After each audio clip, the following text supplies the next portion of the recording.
Mga kapatid, ito ano mang importante, masyadong maligalig ang diablo doon. Bible. Magbasa ka ng Bible at turing ka. Amen?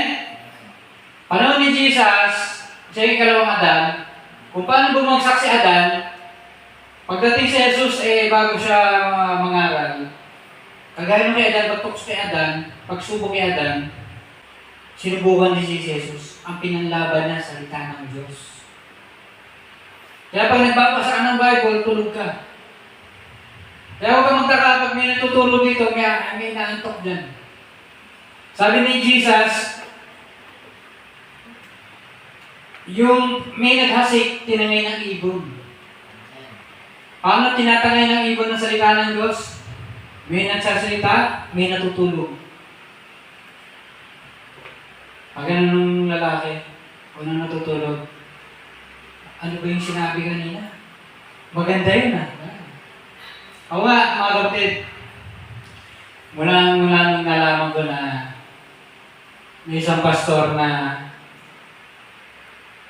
kahit siya'y naantok, pag may sinasabi ang Diyos, nagsasalita ang Diyos, bibigay ng revelation, inalagay niya sa papel sa sinusulat niya. Alam mo, nangangaral na siya sa buong mundo. Tumutulong sila sa mga pastor. Mula nung nalaman ko yun, ginawa ko na yun. At minsan may dumaan sa akin, minsan, kaya susulat ko yan. Tatandaan ko na ay nawala. Hindi ko na maibalik. Tinangay na ang diablo. Ang salita ng Diyos, parang diamante, sabi sa Bible, ito'y kayamanan. Yung pastor na sulat ng sulat ng mga revelation, nangangaral sa buong mundo. Tinutulungan niya ang mga pastor. Ang mga dumadalo sa kanya, pastor. Pag yung pastor, yung anak niya may sakit o operahan, kailangan na napakaraming pera, nabibigyan. Napapadala niya yung anak niya sa ospital, napapagamot. Ang salita ng Diyos ay kayamanan. Nagsimula yan sa kasusulat ng mga revelation. Nagpasalin-salin siya ng mga isla. Isang church, ubusin niya yung laman ng bulsa niya doon. O paano siya makapunta sa kabilang isla? May magbibigay sa kanya. Pagdating na naman sa kabilang isla, gano'n naman, sa simbahan, lahat ng laman ng bulsa niya. O paano naman siya tatanong sa isa pang isla? May magbibigay na naman. Hindi niya sinabi, magbigay kayo. Wala, hindi ka makapunta sa kabila. Hindi wala siya sinasabihan ko doon. Diyos na kausap niya. Diyos na kausap niya. Mga kapatid, subok niya na ang Diyos. Amen? Kasi ang salita ng Diyos, kayamanan. Ang sabi, darating yung problema mo, pangangailangan, hindi ka wawasakin yan pag mayroon kang pundasyon, salita ng Diyos. Amen?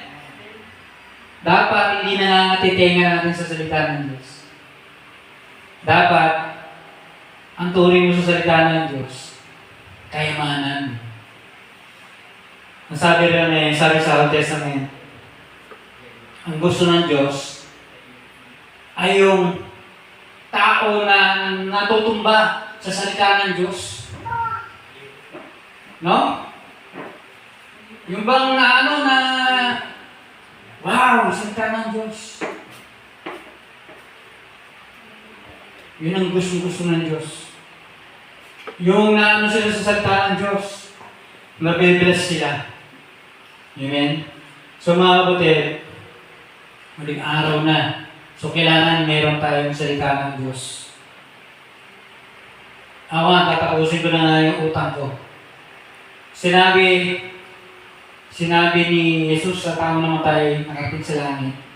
Sabi niya, sa huling araw, dapat tapusin mo yung mga utang mo sa bangko. Kasi yan ang dahilan, makukompromiso ka. Kaya kung mayroong tataka ng halimaw, wala kang magagawa, may utang ka sa bangko. Lahat ng pera, hawak na nila. Lahat ng gobyerno, hawak na nila. Isang gobyerno na lang sa buong mundo.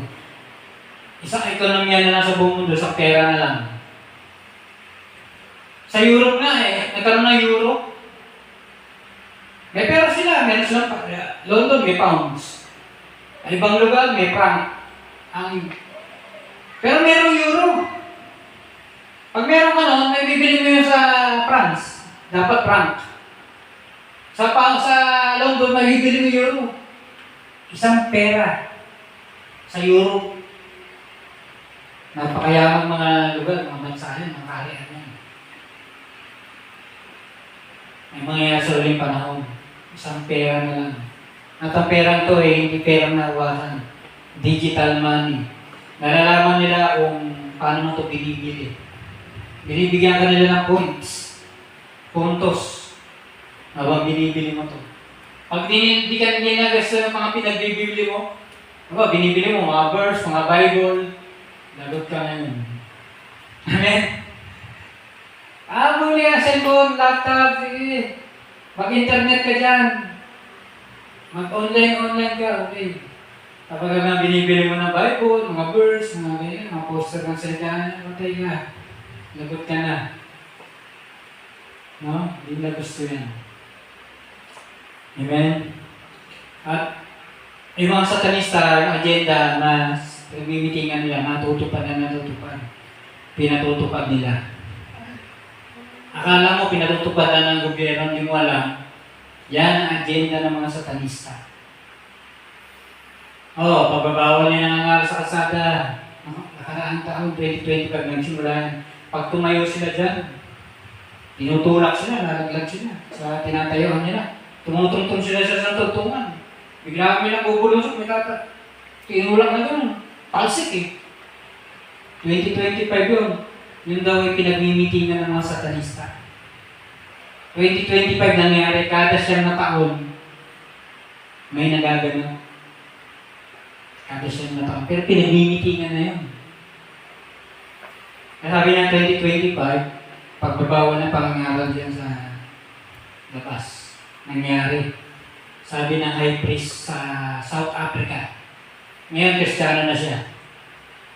At sabi niya, 2027, babawal na yung religion. Isang religion na lang sa buong mundo. Pag tayo po nagso-social media, merong tao namatay, nakarating sa langit. Pinakita sa kanya yung mga nagso-social media. Alam niyo naman yung social media, mga Facebook, Instagram, yan. Ngayon, dumadaan daw yung mga espiritu, yung mga demonyo sa kable. Dumadaan, nakikita niya, pinapakita sa kanya ni Jesus. No? Pagkatapos, pagdating dun sa kable, pagdating dun sa tao, pag nabasa niya na yun, akala niya, sarili niya yung nag-iisip. Hindi pala niya sariling isip yun. Binubulungan pala sa ng diablo. Magalit ka dyan, magalit ka. Mainis ka dyan. Sa nakita mo, sa nabasa mo dyan. Ganun pala yun. Ipinakita. Tapos sabi ni Jesus, ang mga Kristiyano daw ngayon, mas maraming oras sa social media kaysa sa panalangin, kaysa sa salita ng Diyos. Nagseselos ang Diyos. The spirit is willing, but the flesh is weak. Ang gusto natin sa social media, ayaw natin mag-pray. Ayaw natin magbasa ng Bible.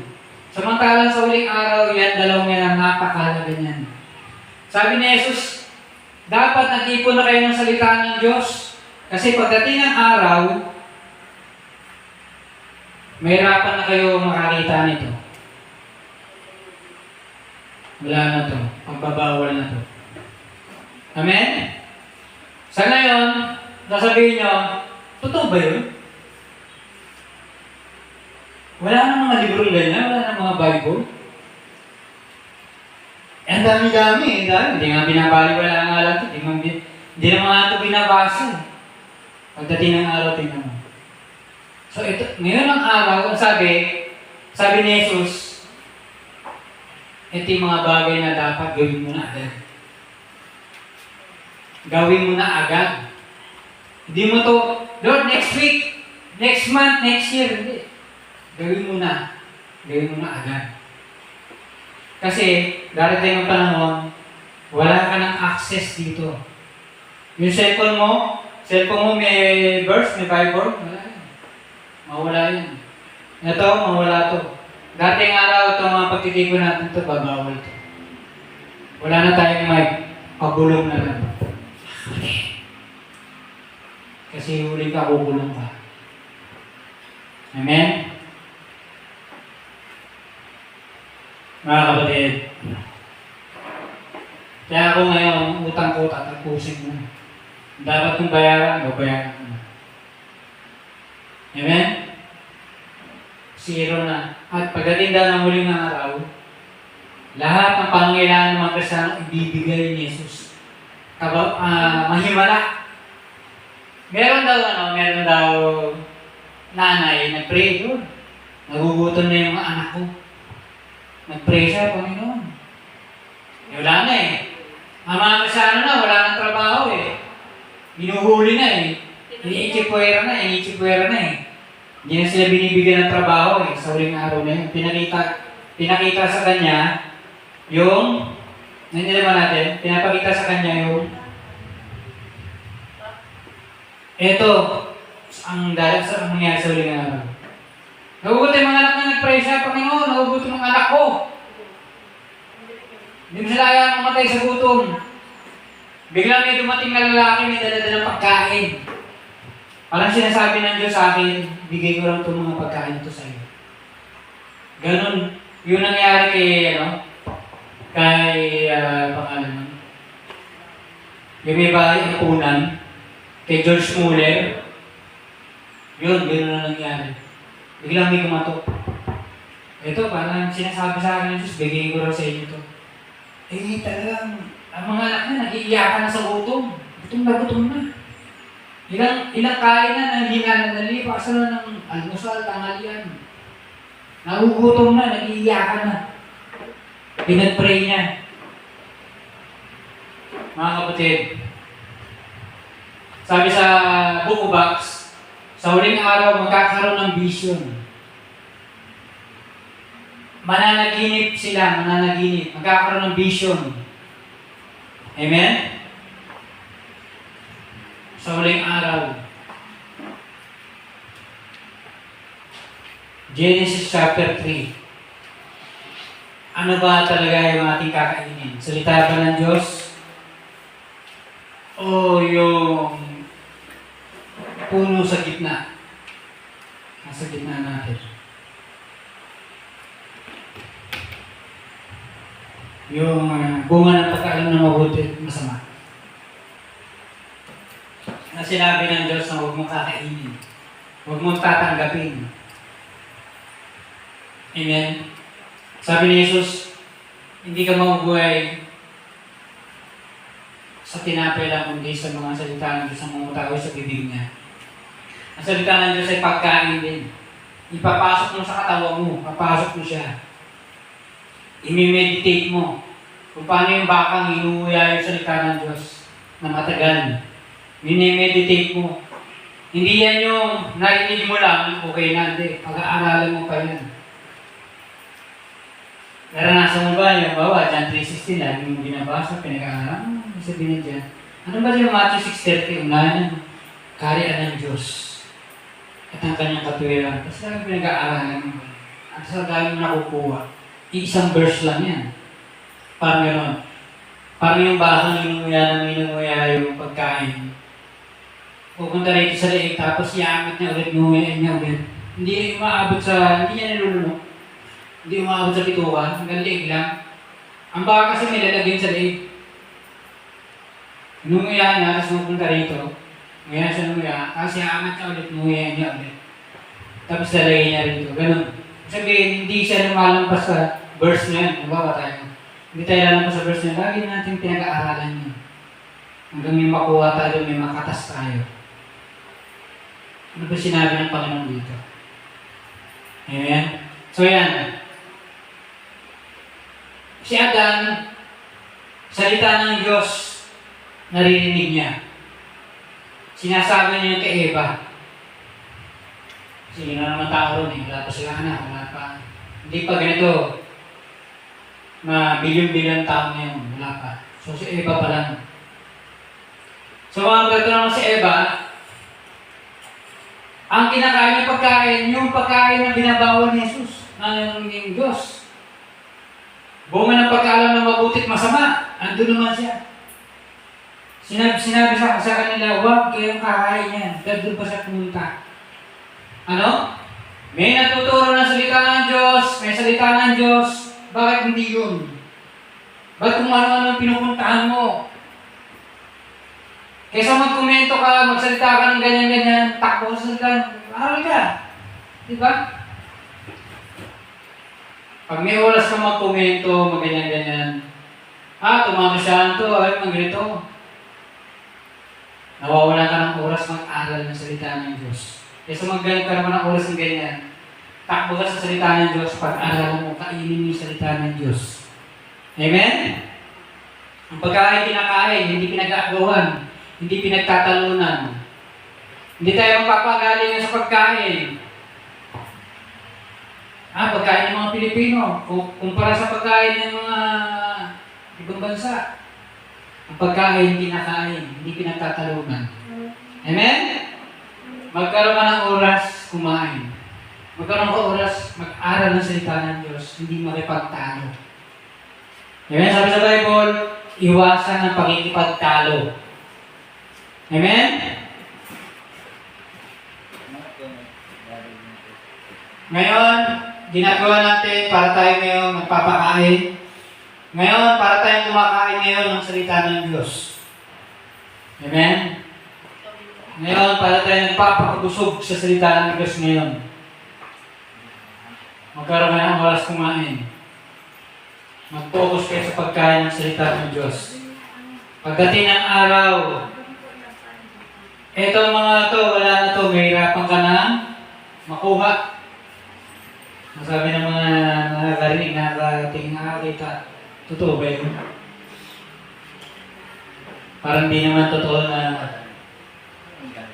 ang Bible ay nahirapan kami na magkaroon sa araw. Marami pa rin bahay na walang Bible. So, hindi kang labanan. Anong pagkain na kakainin mo? Salita ba ng Diyos? O ibang salita? Ano ba pinapakinggan mo? Salita ba ng Diyos? O iba? Yan ang malaking tanongin po natin sarili natin. Ano ba pinapakinggan natin? Saan ba tayo nakapokus? Ano ba pinapansin natin? Salita pa ng Diyos? O yung sinasabi ng ahas? Iba, ito. Sabi naman niya, iba, ay sabi ng Diyos, huwag kakainin yung bungang yan. Nihipuin. Pero nandun siya. Alam mo, paano mo iiwasan ng isang bagay na nandun ka? Iwasan ko gumawa ng masama, nandun ko sa nasa sa kanila ka Hindi ako gagawa ng masama, andyan yung mga gumagawa, nandiyan dyan. Punta ka dito sa kalagitnaan ng mga gumagawa ng hindi masama. Dito ka sa pagtitipon. Di ba? Ang sabi sa San Juan, mapalad ang hindi naglalakad kasama ng mga ungodly na hindi makadiyos. Mapalad na hindi tumatayo. Di ba? Sa mga manlilibak. Mapalad na hindi nakikiupo. So tatlo, no? Naglalakad. Kasama nila. Pangatlo, nakatayo. Nakatambay na. Tumatagal ka na. Nagkakaroon ka na ng oras sa kanila. Pangatlo, nakaupo. Saan ka ba nakaupo? Pinagtatalo ng salita ng Diyos o sa pag-aaral ng salita ng Diyos? Dapat may oras kang upuan ng salita ng Diyos, hindi pagtalunan ng salita ng Diyos. Pag-aralan ng salita ng Diyos, huwag po pakipagtalo. Ako tama, ikaw mali. Mali yung sinabi mo, ako tama yung sinabi ko. Mali yung salita ng Diyos sa'yo, ako tama salita ng Diyos sa akin. Bawasan natin ang oras sa pagipagtalo. Dagdagan natin ang oras sa pag-aaral ng salita ng Diyos. Amen? Ano sabi ni Eva? Sabi ng Diyos, huwag yan kakainin, huwag iipuin. Pero nandun siya. Dapat narin siya kay Adan. Salita ng Diyos ang maririnig niya doon. Kasi ang Diyos ang ipag-usap direkta kay Adan. Amen? Kasi si Adan ay anak ng Diyos. At nung nakita ng babae na yung puno ay magandang pagkain, kinuha niya at siya'y kumain. Amen? Mga kapatid, kahit labanan mo pa yan ang labanan, ay, sabi ng Diyos, ganito hindi yan kinakain. Pero lagi ka doon, lagi ka nakatambay doon. Kasama mo siya, naglalakad ka sa, tinatayuan mo siya, tinatambayan mo. Inuupuan mo siya, diyan ka nakikinig. No? Isang araw, makikita mo yan at kakainin mo yan. Kahit anong sabi natin, na yan hindi dapat niyang kainin, hindi yan salita ng Diyos. Pero pag nandoon ka sa kanila, naroon ka sa Diablo, Satan is the accuser of the brethren. Siya ay nag-aakusa ng mga kapatiran. Kaya huwag naman tayo mag-aakusa. Amen? Huwag tayo mag-aakusa ng mga, ikaw, ganito ka. Nung nakita ng babae ng magandang pagkain, kinain niya. Kasi nandun siya. Dapat na siya kay Adan. Salita ng Diyos ang maririnig niya ang kinakain niya dun. Hindi yung narito kay Satanas sa ahas. Pagkain, yung bunga na yun ang kinakain niya dun. Kahit anong iwas niya, dahil nandun siya, makikita niya yun, makakain niya yun. Amen? Dapat, kaya sabi ng Bible, huwag kalimutan ang pagtitipon. Dito ka. Salita ng Diyos ang marinig mo. Salita ng Diyos ang kainin mo. Huwag ka rin sa ahas. Kasi makikita mo at makikita yan. Kakainin mo yan. Sinasabi ng Diablo niya. Mga kapatid, ngayon, ang bunga na yan, pagkaalam ng mabuti at masama, yan yung nasa mga libro, nasa mga magazine, nasa social media, nang mababasa mo yan, sa social media, hindi ko nilalahat. Kaya nga sabi ni Jesus, magbabad ka sa salita ng Diyos, huwag sa social media. Magbabad ka sa prayer, huwag sa social media. Yung kasi yung pagkain natin, salita ng Diyos. Panalangin. Amen? Doon ka magbabad, doon ang kainin mo. Amen? Kaya lang tayo nandiyan sa social media kasi nagtuturo tayo. Naka-record yung ating mga salita ng Diyos na tinuro natin. Parang mission natin. Abutin natin yung mga gumagamit niyan. Pero ikaw, uubos mo yung oras mo sa kagaganon dyan, angat na ganon, kababasa. Hindi ganon. Hindi natin trabaho yan. Hindi trabaho ng mga anak ng Diyos yan. Mag-ubos ng oras. Kumain ka ng kumain ng salita ng Diyos kasi pagdating ng araw, mahihirapan ka na magkaroon ng access sa hinahawakan mong Bible. Cellphone mo, mawalan ng mga Bible yan. Hindi mo na malalagyan ng Bible pagdating ng araw. Amen? Hindi ko kayo tinatakot. Yan ang mangyayari sa uling araw. Nakasulat sa Bible yan. Amen? Tinatanong dito, sino boses sa pakinggan mo?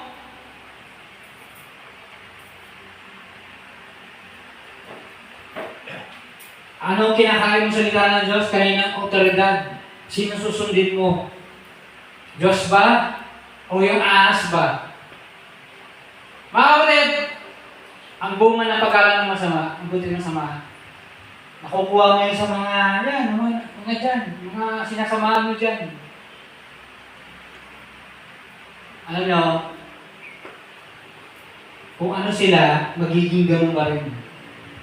Parang kalapate, sama-sama sa kalapate. Pag sumama ka sa kanila, magiging kagaya kanila. Amen? Sumama ka sa mabuti, magiging mabuting tao ka. Yung mga sumama sa mga ganon, magiging ganon din sila. Amen? Sumama ka sa mga nakukulong, sa araw, makukulong ka rin. Ha? Hindi ka ba natatakot? Nakukulong na sila? Sama ka pa ng sama? Isang araw. Ikaw ang nakulong, sila nandun sa labas. Tatago na lang, hindi sila nakukulong. Naisahan ka nila. Amen?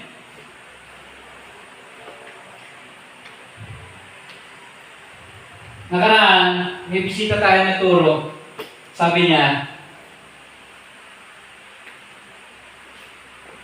nagkaroon kami ng fraternity sa eskwelahan. Yung mga baguhan daw yung binabala sa riot. Sila raw ng mga opisyalis, mga matataas sa frat, takbo na raw, alis na daw. Yung nakikipagpaluan, nakikipagbatuan yung mga baguhan daw. Sila yung nasaktan, sugatan, bubukulan. Natatamaan ng mga pako, kasi yung mga pabalo may pako. May kaklase nga pumapasok, dahil tama ng pako dito. Grade 4 pa lang kami, grade 5. Nasabi nung pumunta rito, mga kapatid, yung nararanasan nila, mararanasan nila. Kasi sama ka ng sama sa kanila. Amen? Baka masarap pa nga buhay nila, sila tumakas nun eh. Ikaw yung nakipagbatuhan, ikaw yung nakipagpaluhan. Amen? Nung ako nga high school eh, natutulog yung lalaki sa palengke, ginising eh. Siya sa riot na yun, siya yung namatay, siya yung nasaksak, siya yung namatay. Natutulog. Kargador eh. Madaling araw, kargador. Di araw, tulog. Eh ang eskwelahan niya araw, ginising na, may tayo tulog. Sama siya. Opisyalis. Ginising. Yun na yung huli niyang gising. Ano lang ako nun? Persian High School. Gumagapang siya sa kalsada. Taxi driver na bayaw na nakita siya. Ano nga sa'yo? Hindi na sa hospital, patay na. Gumagapang ka? Nakita ka ng bayaw ng taxi driver? Ano nga sa'yo? Tapat na eskwelahan? Taga-palengke ka? Ang eskwela mula rito hanggang sa Makati. Ganun palayo. Hanggang bahay natin ha, ba't nandito ka? Gumagapang ka pa, mamamatay ka na. Hindi na sa eskwela, taxi ng bayaw niya. Mapalad pa nga yung mga opisyalis na nakatakbo na, ikaw, nakipagpaluan ka, nakipagbatuan ka. Amen? Hindi mo alam yan. Maliban sabihin sa mga opisyalis. Nakaraan, napanood ko sa Carmona. Siguro mga ilang buwan na yun. Yung mayor natin dito tinitingnan yung mga motor. May bala ng baril. Sabi niya, may bala ito mga ito. Nire-recruit sa fraternity, tinutulungan mag-droga, magnakaw, mangulga. Kaya mismong mayor na yung pumupunta dun. Sabi ng mayor. At ngayon, nakakarating sa akin, ganito na nangyayari dito sa lugar natin. Hindi lang to sa internet, sa Facebook na hanggang sa akin, nakakarating. Ngayon, dito, patungtong mo rito. Ito nangyayari sa lugar natin. Sinasabi sa akin. Ang layo ng Carmona. Ang bago, Pardahan. Yan mo? Kaya mga kapatid, ang bunga ng pag-alam na masama, ng mabuting masama, nasa mga kinakaibigan mo, sa mga sinasamahan mo. Dapat walang pag-aakusa sa'yo ng mga kapatiran. Satan is the accuser of the brethren. Dapat nakikinig ka ng salita ng Diyos. Akusa ka na akusa. Salita ng Diyos ang kailangan natin. Mga kapatid, hindi ko ito sinasabi kasi hindi ko ito nagagawa. Minsan nagagawa ko rin. Minsan pag naiinis ako, nakakapagsalita rin ako. Lahat tayo ganun. Dapat hindi na tayo umaakusa sa ating mga kapatiran. Trabaho ng diablo rin. Hindi naman tayo anak ng diablo, anak tayo ng Diyos. Anak tayo ng salita ng Diyos. Amen? Kasi kailangan tayo ng mga tao sa paligid natin. Kailangan sila maligtas. Kailangan Bible sila. Pagdating ng araw, wala na ito. Hindi mo na tumahawakan. Yung na-memorize mo na lang. Amen, yung nasulat-sulat mo na lang sa papel. Yung mga sinusulat-sulat mo gano'n. Isang araw, yun na yung pinaka-copy mo ng Bible. Wala na to. Ganito. Sa China, hinuhuli yan. Kukulong ka pag may hawak mo ganyan. Sa huling araw, gano'n. Dahil sa hawak mo to, makukulong ka. Kaya napakalaga na minimemorize mo na lang. Ngayon ka magpupuno ng salita ng Diyos. Nung ako'y bata, nung ako'y college, lalo narinig ako, puno ko ng salita ng Diyos. Ngayon, hindi ko na narinig yan. Yung mga ganyan, puno kayo, puno. Kasakay ng Bible. Hindi ko na. Samantalang ngayon ito, napakahalaga. Amen? Kung alam ko nga lang na ganito mga soling araw, high school pa lang. Ang Kristiyano, 15 anos pa lang ako. Basa na ako ng basa ng Bible. Hindi ko na may babalik yun. Amen? Hindi ko na may babalik yun. 50 na ako eh. Noong kayo naging Kristiyano, umuupo ako sa upuan na yan noon, 15 anos pa lang ako. Yan ang tanong naman. O yan, ganyan. Second year high school ako na. Kung alam ko na na ganito mangyayari sa 2026, noong 15, babasa na ako ng Bible, di ko lang titigilan. Kabisado ko ng Bible. Alam mo yung logos, salita ng Diyos na logos, nakasulat. Pagbasa ka ng basa ng Bible, alam mo na yung Bible, yan yung logos. Yung rema, yun yung boses ng Diyos na kailangan mo ngayon. Yun yung rema. Yung kailangan mo ngayon. Yung logos, alam ko na yung Bible, nabasa ko siya na nabasa. Maraming beses ko na siya nabasa at naintindihan ko na yung Bible. Ang tawag doon logos. Salita siya ng Diyos na nakasulat, naintindihan mo, kakabasa mo. Ibig sabihin na naintindihan mo na yung boses ni Jesus. Alam mo, pagka yung tao nagsasalita, kung diablo yung ginagamit siya ng diablo, ginagamit siya ng Diyos. Kasi kakabasa mo ng Bible. Pag sintonado, hindi nakaayon sa Bible, ginagamit siya ng diablo. Amen? Ginagamit siya ng diablo. Pero, pag nakaayon sa Bible, ginagamit siya ni Jesus. Ginagamit siya ng Espiritu Santo. Amen? Kaya mga kapatid, dalawang tao lang makakasalamuha mo dyan. Sa Diyos at hindi sa Diyos. Magpapakain sa iyo ng salita ng Diyos at magpapakain sa iyo ng bunga ng ahas. Bunga ng pag-alam ng mabuti ng sama. Alin sa dalawa lang yan. Amen? Magdadala sa iyo sa buhay o magdadala sa iyo sa kamatayan, sa kapahamakan. Hindi mo dapat kilala sa Jesus. Dapat mayroon kang relasyon kay Jesus. Tuwing araw, ang tinitingnan doon, relasyon kay Jesus. No? Pag may relasyon ka kay Jesus, yung dapat mong gawin, magagawa mo.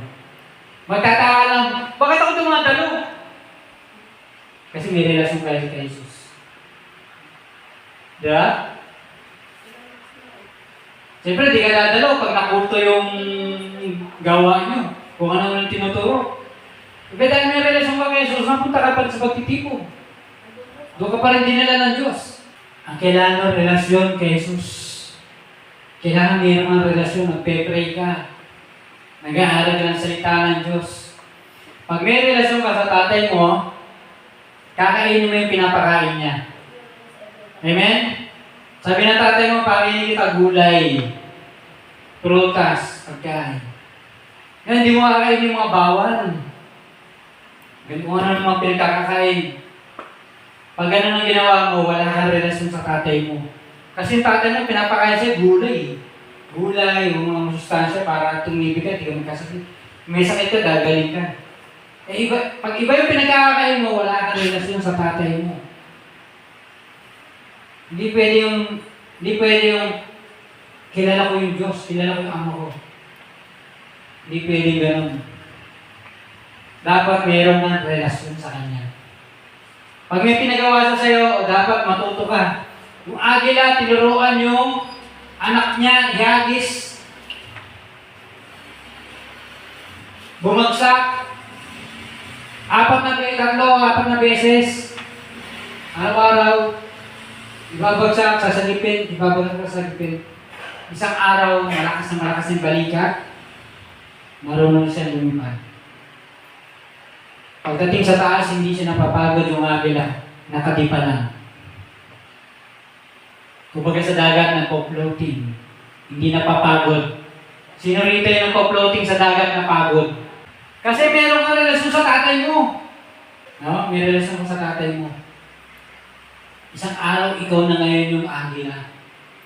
Hindi ka napapagod. Nando ka sa taas. No?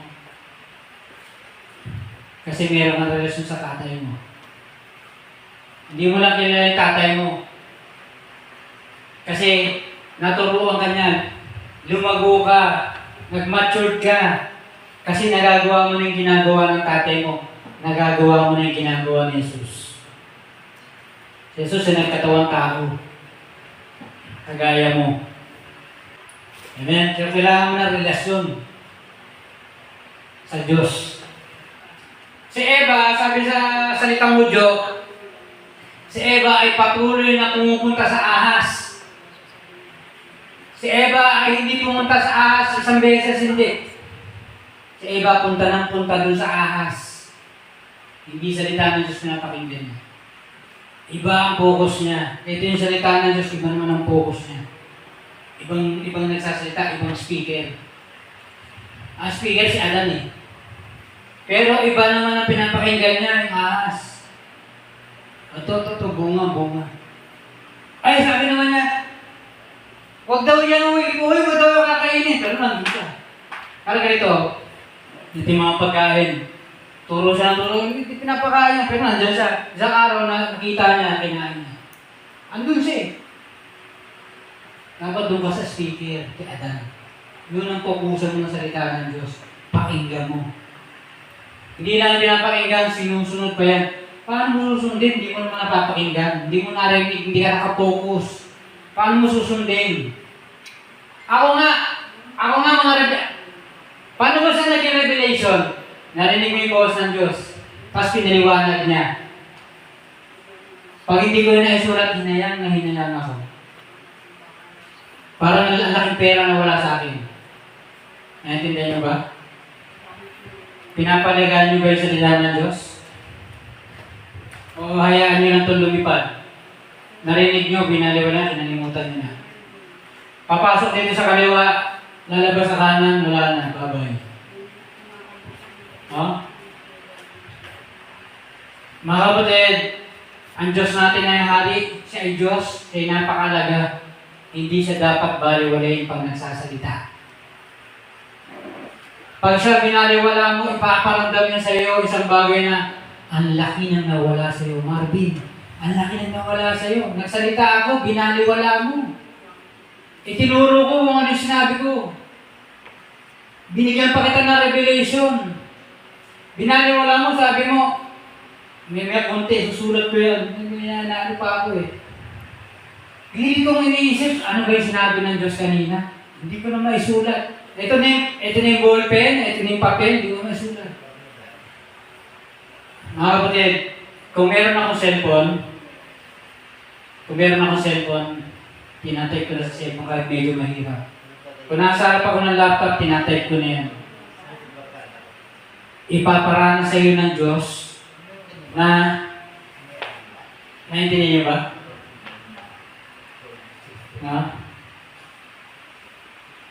Mga kapatid, itong tinuturo ko ay napakalaga na. Ito ay sentro ng buong Bible. Ang Bible ay salita ng Diyos. Ito ay paano pakitunguhan ng salita ng Diyos. Sabi sa Jesus sa isang namatay, Akarating sa langit, sabi niya, ang mga kasanang giyagda sa huling araw.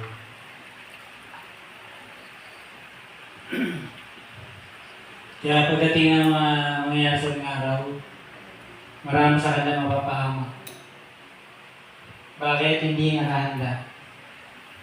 Hindi ka maapekto ng bagyo, mga problema sa mundong ito, pag pinaghandaan mo. Pag may nagbalita, pinakinggan mo, nakahanda ka, tatawanan mo lang yan. Yung tsunami, binalita yan ni binalita yan taga-Pillbox na naging reporter. Doon sa sumikat binalita niya, sinabi niya ito yung dapat yung gawin. Kung sinunod ng mga tao yun, hindi mapapahamak yung dami na pahamak ng panahon ng tsunami. Bakit? Kasi report siya ng report, salta siya ng salta. Yung mga tao, hindi naman siya inintindi. Una-una, hindi nila alam yung salita ng may tsunami. Ngayon lang magkakaroon ng Pilipinas ng tsunami, yung mga ganyan-ganyan. Yung tawag dyan, yung biglang aangat yung tubig, tapos biglang gagano sa beach. Tapos, gagano ng nangyari sa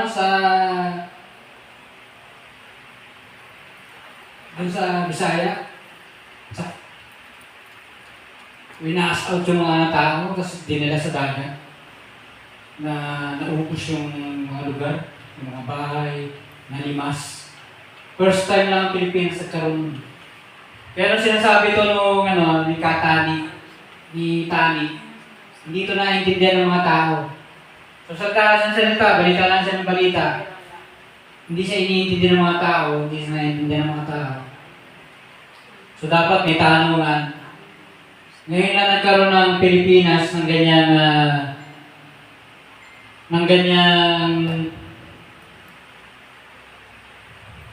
so pwede sila magtanong pero hindi sila nagtanong, sila napahamak. Amen? So ganyan kalagay yung salita ng Diyos, ganyan kalagay yung balita. Amen? Sa korte sa batas, ignorance of the law excuses no one. Pag di mo alam ang batas, hindi yan katuwiro na, hindi ko alam Hindi. Hindi mo alam ang batas, pag pinarusahan ka, sorry ka na lang. Pag tinamaan ka ng ganyang baha, ganyan nangyayari sa dagat, sorry ka na lang. Nagbalita na nga yung tao Buong Pilipinas naman nakakapanood Channel 7. Hindi mo pa rin iniintindi. Salita na nga siya ng salita. Hindi mo pa rin naunawa, hindi pa rin tinanong. Mga lagay din siya tatanong, Panginoon, ano ba itong sinabi kanina? So sila napahama. Amen? Amen.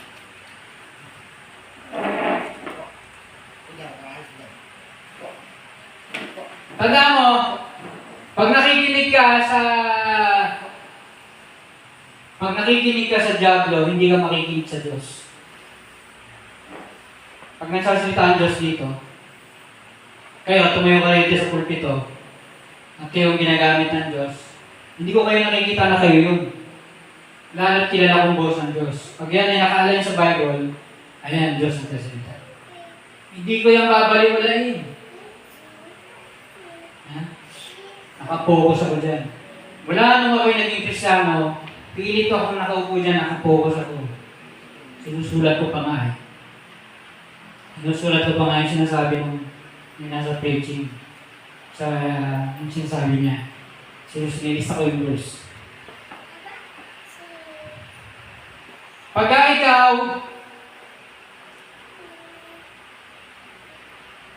may oras ka sa Diyos, mawalan ka ng oras sa kalaban. Pag pinakikinggan mo ang Diyos, ang salita niya, hindi mo pinakikinggan ng diablo. Alin sa dalawa lang yan? Nakikinig ka ng salita ng Diyos, o iba ginagawa mo? Hinahatulan mo yung preacher.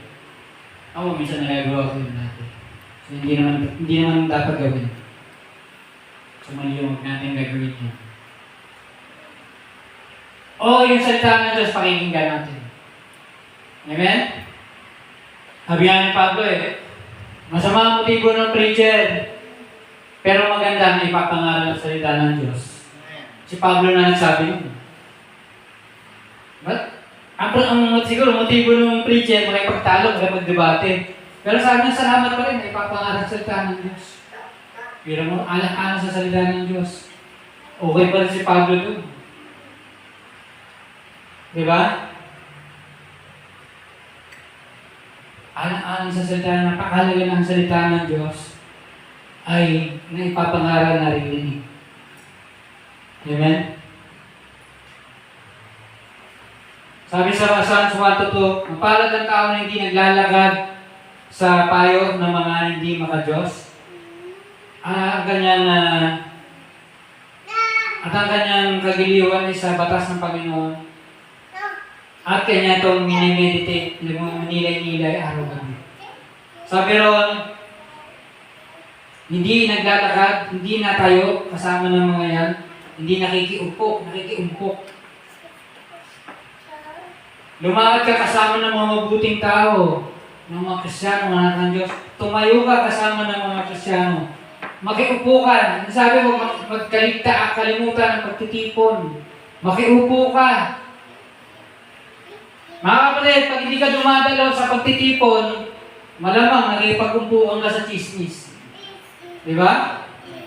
Pero pag ikaw nakipag-umpuan ka sa salita ng Diyos, malamang wala kang oras sa chismis. Nauubos yung oras mo. Hindi ka na makapagpa-chismis. O hinahatulan mo yung mga tao. Kasi nadalo ka. May oras ka sa pagdalo, sa pagtupo sa salita ng Diyos. Amen? Siyempre, salita ng Diyos, pakinggan natin. Sayang ang upo natin dyan. Namanhit lang yung pit natin. Siyempre, makain natin salita ng Diyos. Makatas at maranasan sa katawan mo. Ang salita ng Diyos ginagawa. Hindi na ito papakinggan. Paano mo maririnig? Paano mo gagawin ang salita ng Diyos kung hindi mo siya pinapakinggan? Amen? Naalala ko dati, pag ginakausap ko ng tatay ko, kailangan nakatingin ka sa mata niya. Nakaganon ka. Tapos ayaw niya may ginagawa kang iba. Ganyan ka ng ganyan. May pag-usap ka sa tatay yung ganyan. Bitaw niya na. Tumingin ka sa akin. Diba? Ganun. At ina-apply ko yun hanggang ngayon. Hindi ako nakipag-usap na gano'n. Ang ibang ginagawa. Focus na sa kanya. Kasi yan, gano'n ang ginawa sa akin mga bata pa. Amen? Paano mo masusunod kung hindi mo pinapakinggan? Amen? Sayang ang salita ng Diyos. Inupuan lang natin, hindi natin pinakinggan. Kainin ang salita ng Diyos. Maranasan sa buhay mo. Susundin mo. Mga kapatid, di mo lang sa pakinggan, susundin mo yan. Amen? Magiging buhay. Magbibigay buhay sa'yo. Magliligtas sa'yo. Nakalagay sa kalsada, di ba? Bawal tumawid, nakamamatay. Diba? Nandun ka sa kalsada ngayon. Tinamaan ka na sa sakyan, namatay ka. Sinunod mo ba yung salita ng Diyos? Binasa mo ba? Sinunod mo ba? Binasa mo lang, pero hindi mo sinunod.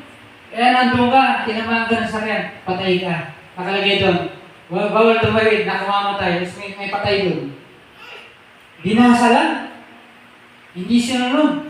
Mga kapatid, kahit lagi ka nakadalo rito, lagi ka na nakikinig sa akin, nakatuto. Hindi pinabaliwala yung mga katabi mo. Sa akin ka lang nakatingin. Pero pag ang salita ng Diyos, hindi mo sinusunod baliwala. Para tong karatula, bawal tumawid sa EDSA, bawal tumawid na nakamatay. Ando doon ka pa rin, patay ka pa rin. Pag hindi mo sinunod ang salita ng Diyos. Paano mo naman masusunod kung hindi mo iniintindi, hindi mo pinakikinggan?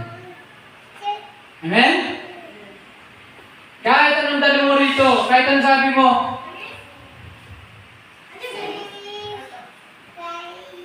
kahit anong sabi mo, Kristiyano na ako, nadalo ako. Hindi ka pa tao. Baliwala yun. Para pa rin EDSA, nandun ka sa gitna, namatay ka. Pag hindi mo sinunod. Amen? Kailangan mo sundin. Pag pinakinggan mo yung salita ng Diyos, pag pinakinggan mo yung salita ng Diyos, alam niyo, yung mga pag pinakinggan yung salita ng Diyos, pag pinakinggan natin ng salita ng Diyos, ito pa yung magbibigay buhay sa atin. Ito pa yung magliligtas sa atin. Ito yung mararanasan mo sa panlabas ng katawan mo. Kaya natin yung salita ng Diyos, influensyahan tayo. Ito yung ating kainin, ito yung ating kunin. Ito yung ating desire. No? Si Eva po, andun siya sa ahas. Iba yung kanyang dinidesire, iba yung gusto niya. Iba yung kinakain niya. Samantalang kung nandito ka kay Adan, sa salita ng Diyos, yun ang i-desire mo. Magiging maayos kang anak ng Diyos. At alam niyo mga kapatid, nung hindi babagsak si Adan, ang anak ng Diyos hindi babagsak. Kaya lang yung diablo, gagamitin yung iba para pabagsakin siya. Amen? Mga kapatid, ang mundo ay hindi nabagsak kahit gano'n ang nangyayari kay Eva. Punta naman sa Eva, nakikinig sa ahas. Hindi naman siya nakikinig sa talagang speaker, si Adan. Iba yung pinapakinggan niya, ipapokus niya. Hindi naman nabagsak eh. Pero nung ginamit to, para pabagsakin si Adan, doon na bumagsak ang mundo. Ang sabi ng Bible, nang bumagsak ang isa, bumagsak lahat. Amen? Nakita niyo yung pagbagsak? Kasi si Adan talaga yung anak ng Diyos. Siya talaga, hawak niya yung buong mundo. No? Parang bahay tumutuloy yung bubong, baliwala yan. Pero pag ang pundasyon mo nasira, guguhulat ang buong bahay. Tataob. Amen? Yan ang kaibahan ni Eva, yan ang kaibahan ni Adan. Yung bahay mo hindi bumabagsak. Pero pagka yung pundasyon na, si Adan na yung bumagsak, taob na yung bahay. Pag pinapasok mo yan sa katawan mo, sinisira niya yung katawan mo, yung buhay mo. No, salita yan eh, salita. Mga salita yan. Bulong-bulong lang yan. Alam mo yung diablo, nabulong lang yan, nabulong. Ganun. Ngayon, pinapakinggan mo, bulong na nga, pinapakinggan mo pa. Amen? Nawalan ka ng oras sa talagang salita ng Diyos. Kaya ito si Eva, lagi siya doon. Doon siya lagi. At siya yung gagamitin para magpabagsak ng malalakas. Siya yung gagamitin. Amen? Kasi siya yung lagi doon sa ahas. Siya lagi doon kumakain ng bunga. Siya lagi doon nakikipag-usap sa bulong. Whisperer. Ito, basahin nyo sa kopya ko, whisperer. Matagal na itong nagawa. Amen? So mga kapatid, nung ginamit siya sa kay Adan, bumagsak siya. Bumagsak si Adan. Kasi si Adan yung pundasyon. Si Eva parang bubong lang yan na tumutulo yung bahay, hindi nakakasira. Pero yung pundasyon ay pag tinamaan niya, nasira yan, tataob yung bahay. Lahat tayo wasak. Nang bumagsak si Adan, sabi ng Bible, bumagsak ang buong mundo. When Adam fall, the world fall. Bumagsak na lahat. Gumuho na lahat. Kaya itong mundo ay pinamamahalaan na ng diablo. Nakuha na ng dyablo. Naagaw niya na kay Adan. Ngayon, pagdating naman ni Jesus, yung pangalawang Adan, ibinangon na ni Jesus. Sabi ni Jesus, wasagin niyo itong templong to, pagkarangkat ng araw, ibabangon ko ulit. Parang ganun, binabangon niya ulit yung templo ng Diyos. Na mahirap mawasak. Kasi ito ay sa salita ng Diyos. 200 years, Kristiyano na yung buong mundo. Kahit anong persecute, kahit anong pinapatay sila, kumukulong sila, sinasaktan sila, pinapakain sa leon, sinusulong ng buhay. Alam niyo mga kapatid, baka tinatanong nyo, bakit kailangan makaranas ang mga Kristiyano sa huling araw na sila'y patayin? Mga kapatid, lilinisin sila. Ito yung paglilinis nililinis ang templo, nililinis tayo parang ginto. Nililinis tayo. Sabi sa Bible, naghahanda si Jesus ng babaeng ikakasal na walang wrinkles. A bride without wrinkles, without spot. Dadaanan tayo ng apoy, ng mga pagsubok. Yan yung huling araw. Sa araw makikita mo, hinuhuli na dito. Bawal na kayo dyan, bawal na kayo magtipon-tipon dyan. Gagamitin na yung mga CCTV, makikita ka na dyan sa CCTV. Minamatyagan ka na kung saan ka napunta. Kung ikaw ba'y nagtitipon. Ano? Pero mga kapatid, pag hindi ka ng patatak, bibigay ng Diyos sa iyo yung kailangan mo. Mga kapatid, yung pagbagsak ni Eva, lagi siyang punta ng punta doon.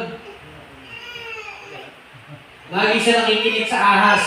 Nung panahon ng harian, yung mga hari nilalason. At hindi mo alam na yung hari ay nilason. Walang makapagsabi na yung hari natin nilason, namatay din. Gusto siyang patayin, so ang gagawin sa kanya, bibigyan siya ng lason na habang sa pagkain.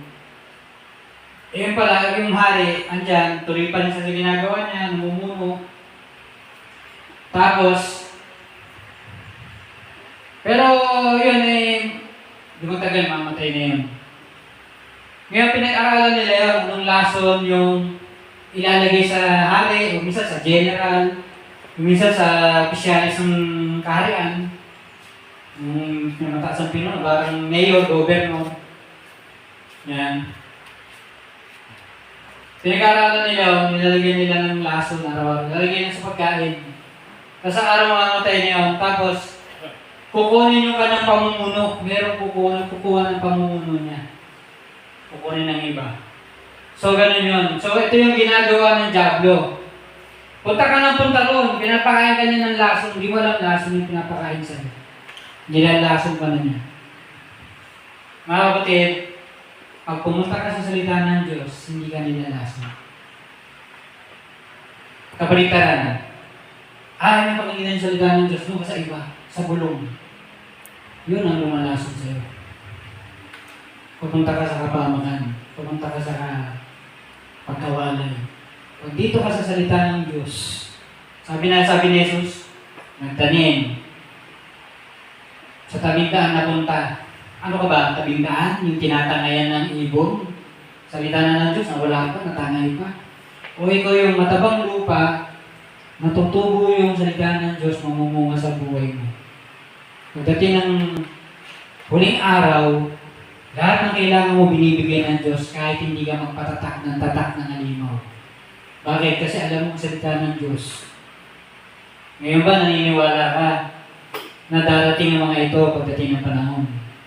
O nangangapa ka ba? Totoo ba yung narinig mo? No? Mga doktor nga Noong nabuhay yung mga tao na namatay, napunta sa langit, nung nabuhay, sabi ng mga doktor, tutusin na dapat na-damage na yung utak mo sa tagal na walang oxygen yung utak mo. Dapat patay na, brain damage ka na. Ayun, kababalaghan na yun. Di ba? Patay ka na eh. Ang tagal-tagal mo namatay. Kalahating oras ka nang patay, kalahating oras walang oxygen ulo mo. Dapat na-damage na yung utak mo, napanis na. Di ba? Di ba? Ikaw, maglagay ka ng karne dyan, hindi mo nilagay sa rep. Di ba masira, mangangamoy? So, ganun ka din. Tagal-tagal mo nang patay eh. Hindi man na na-damage yung katawan mo. Hindi man na napanis, wala namang rep. Hindi mo nilagay sa rep. Sabi ng mga tao, ba't pire-rep? Eh, buhay yan. Patay na nga eh. O ngayon, okay, nabuhay. Pero paano pa nabuhay eh? Brain damage ka na, panis ka na. Hindi ka naman nilagay sa rep. Yun lang, kababalaghan na yun. So mga kapatid, yan ang sabi ng mga doktor. Sa mga tao na namamatay, bumabalik dito at sinasabi nila na ito yung mga mangyayari sa uling panahon. Sabi ni Jesus sa kanila. Amen? So pagdating ng panahon, alam mo mga kapatid, pagbasa ka ng basa ng Bible, alam mo kung yan ay naka-align sa Bible, kung salita ng Diyos yan o hindi. Pagbasa ka ng basa ng Bible. E paano natin babasahin yung Bible? No? Wala tayong oras sa Bible. Malaking bagay na yan, nakikinig tayo ng salita ng Diyos. Parang Bible na din. Ang tao ay tinutokso, sinusubukan, at pag siya'y nahatak, palayo sa sarili niyang kita, at siya ay natutokso, nadadala. So, siya ginamit ng salita ron ay exelkumenos. Ibig sabihin nun, ikaw ay tinatangay palayo. Ikaw ay inaalis sa kaligtasan. Pag ikaw ay nasusubukan, kaya huwag na huwag kang lalayo sa salita ng Diyos. Mga kapatid, ang labanan lang naman, sa salita ka ng Diyos, o lalabas ka sa salita ng Diyos. Uupo ka rito, nakikinig ka, maraming maraming pagdadaan yan. Pumunta ka, naglakad ka kasama namin, tumayo ka dito, umupo ka, nakinig ka, sumunod ka. Ayun, pinaka-importante sa lahat sa salita ng Diyos, sinunod mo yung salita ng Diyos. Bakit mo nasunod? Kasi pinakinggan mo, nag-focus ka. Amen? Kasi, ang pakay ng Diablo, tanggalin ka sa kaligtasan, tanggalin ka sa salita ng Diyos. Ang salita ng Diyos ay salita ng kaligtasan. It is the word of salvation. Tanggalin ka dyan. Dapat, sabi ng Diablo, dapat hindi ka tatayo kasama nila. Dapat hindi ka lalakad kasama nila. Dapat hindi ka uupo kasama nila. Kaya binabawal, pagdating ng araw, bawal pagtitipon. Dapat hindi mo yan susundin. Okay, sa Diablo hindi naman niya yung problema kung pinapakinggan mo, pinapupusan mo. Ang problema ng Diablo, pag sinunod mo yan. Number one problema niya. So gagawa niya ng paraan na pakikinig pa lang, hindi mo na ito mapakinggan. Hindi mo naman siya mapupusan.